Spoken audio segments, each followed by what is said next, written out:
and I'm not, but if I don't know how these guys think, but if I were a coyote and I had a business that I worked, 4 days a week, and every pop I did it, after I cut up to the guys above me, I'm making 20 grand a pop, bringing these people across the border. If I saw that, I go over there 3 straight days, there's no cameras. Then the 4th day, there's a camera. I'll say I'll just wait for the 5th day or 6th day when these guys are gone so I don't draw attention. Or they'll just go to a different spot. Or go to a different spot. And so, if I'm remembering this correctly, fill in my blanks. They come across the border where it's open. Yeah, there's little gap walls. Yep. And in the wall, or there's like little sections in the mountain as well where they'll just walk right through. Okay, so they walk through usually with a coyote. Coyote takes them to some sort of safe house. No. The coyote takes them to the border. And then from the border, they walk on these trails to these spots where NGOs... That's right. Where the NGOs have set up these camps. I believe that the NGOs are in line with the cartel. I'll tell you why. Last week I was in San Diego. We go to this camp where all the migrants are at. This is like in the middle of nowhere. Like, this is a new spot. We go there. Right as I pull up, the NGO lady sees my face. She hurries and runs to all the migrants. Do not speak to him. Do not speak to him. And then we try to speak to the migrants. They won't speak to me, which is rare because usually they're all really nice. It's like they're not all really nice, but they've been now. I think because I've brought so much attention to this subject, they're being told from the cartels and from these NGOs, which I believe are in line with the cartel. And then I go confront I go confront the NGO worker. I'm like, hey, like, what are you guys doing here? Like, what? She's like, oh, we're just helping them out. I'm like, do you like realize like what you're doing? Like, she's like, oh, we're helping these people. I'm like, do you know what's gonna happen in their lives after they leave this place? She's like, all these people are good people. Like, oh yeah, all of them. Like, I haven't met a bad person. I'm like, how long have you been doing this for? She's like, oh, I've been coming out here for like 7 months. I'm like, what are you doing? Like, do you work for somebody? Like, do you have a job? She's like, yeah, I have a job. I'm like, okay. And then after that, she shut down. She wouldn't speak to me. Meanwhile, she had like this weird cameraman who's filming me. Got a Palestinian flag on him. He's got like a mask on. He won't say a word to me. I'm like, dude, you're filming me. Like, let me talk to you. Like, let's talk. Like, what are you doing? What are you going to do with this footage? Like, I don't care what he does with the footage. But I'm like, you're filming me. I should be able to film you. Don't get defensive when I'm filming your person while you're filming me. Right. And then after that, we leave to go find the other border spots. No more migrants come in that day. Do you have a name? Do you know what this NGO is called? Like the name of the company? There's a few of them. Can you name one right now? Catholic Charities. Catholic Charities. Yeah. Go to this video. Okay. Go to this video right here. Yeah, let's start with the video. Then I want to do something after. Which there's video? Right there. Walking around the camp. All right. There are blankets. Through what's here at this camp from Catholic Charities. Those purple blankets are blankets from Catholic Charities. The craziest thing is everything is funded by American Red Cross and Catholic Services. And here's the space blankets that they use to sleep at night here. And then from that, so it's a religious.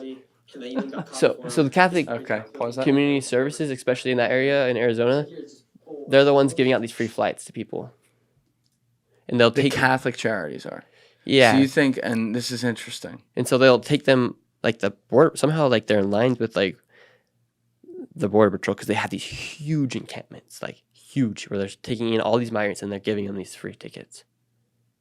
So you think it's called Catholic Ministries? Is that right? Catholic Community Services. Okay, Alessi, can you type that in? I want to see their website. Let's put that up on the screen. Catholic Charity. Yeah. Put it up where the video is. So Catholic Community Services. So that we can see this. Community Services. Okay, yeah, because I don't know. Catholic Charities USA or Catholic Community? Catholic Community Services. Okay. So not that one. Probably has to do with that one as well. Catholic Community Services. Type in that. Because that's what it's called in Tucson, Arizona. Catholic Community Services. Services. Type in NGO. Try that. Catholic Charities Community Services. That looks similar to what we. Yeah, I think that open vague name. Catholic Charities. Like. Okay. Hit the About Us. Who we are. All right. Monsignor Kevin Sullivan, he's a priest, chair of the board. Monsignor Kevin Sullivan is the executive director of Catholic Charities of the Archdiocese of New York. Oh, this might not be it. Yeah, does that look right? Or No, look up Catholic Community Services, Tucson, Arizona. there was a logo, I remember. It was Look up Alright. Tucson, Arizona right here. Yeah, dude, Tucson, Arizona. Yeah, that one right there.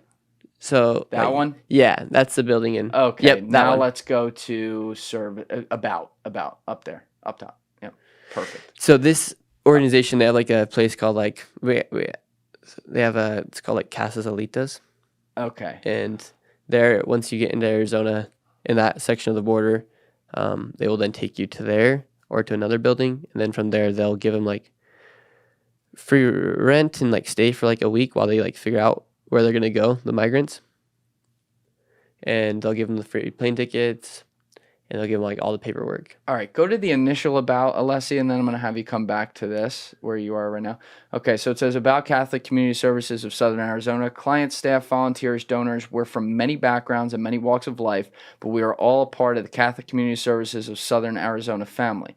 Together, our work touches lives every day in great and small ways. While our services are many, one thread binds our work together. We help children, families, and individuals live with independence and dignity. Now go back to where it says history of CCS. Okay, good. This year was 1930. The year was 1933. The Great Depression was at its height. The Dust Bowl ravaged the nation's midsection. Banks tottered on the verge of collapse. Tens of thousands of Americans left their homes in search of work. Amid this troubled backdrop, the National Conference of Catholic Bishops spoke out. They issued a compelling mandate to serve the needs of those who suffered. From this call to action, Catholic Social Services of Arizona was born. Okay, so it was born with the Great Depression here, but I'm trying to put this together because they were like shutting you down, telling you you couldn't even film and whatever, and then stop the migrants from coming across later that day. And we're treating you like shit. And you were just asking them, like, do you know what's going to happen to these people? To play devil's advocate for a second, and I'm on your side on this one, but let me play devil's advocate to see. Are these people just like really stupid people who are letting, you know, the parts of their religion that, you know, says help feed the poor and stuff like that, which is great, letting that guide their actions and thinking they're doing good by assuming that what happens after they send these people away will work itself out? Some of these people, I believe, they think they're doing good, because they might see just from that first part where they come across the border and they help the people. Uh-huh.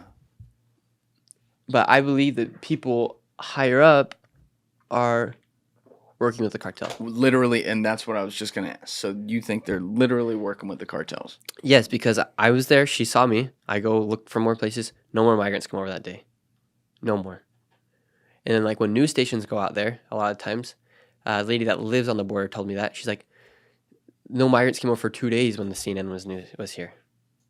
Oh, that's so sketchy. She said, Well, do you think that's- CNN do was you think- camped out in front of my house for 2 days and no one came over. All right, another devil's advocate. Do you think that could also be the coyotes because they're good at their job? They They don't care. Like, they're going to They make don't money care either at way. all? Like, they're like, yeah, but if they have CNN cameras all over them while they're doing this, their business could run into some problems. No, if they have you filming it, their business could run into some problems.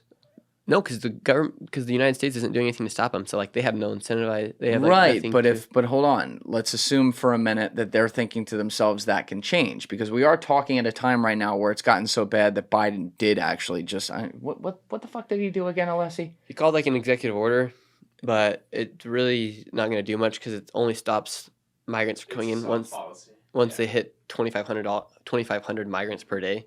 But he's still flying in. Right, 30,000 so a it's month, still not much, but it's like something. Like he's literally. So what I'm saying is, these guys have this crazy millions of dollar a year business where they get all these people to come across.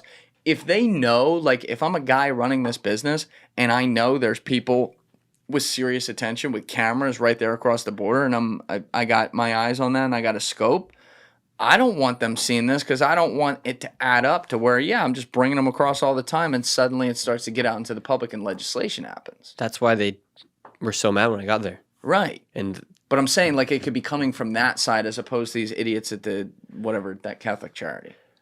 I don't think so. I think because if they're on the side of Mexico, like, nothing's going to happen to them. If who's on the side? Like the cartel members, if they're bringing the people over, like the coyotes, like, why would they stop? I think it's just because the NGOs don't want the light to get on them when they see all these migrants coming over.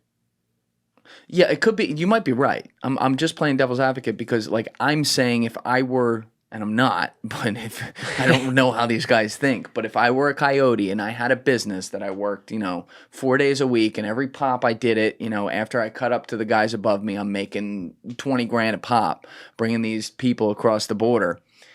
If I saw that, I go over there 3 straight days, there's no cameras. Then the 4th day, there's a camera. I'll say I'll just wait for the 5th day or 6th day when these guys are gone so I don't draw attention. Or they'll just go to a different spot. Or go to a different spot. So maybe they did that day. Yeah, and I'm sure they did because either way, they're going to get their money. Like, they're not going to stop a company from making $200,000 in a day. Thank you for watching the video, guys. If you haven't already subscribed, please smash that subscribe button and check out this clip's full podcast episode by clicking here or in the description below.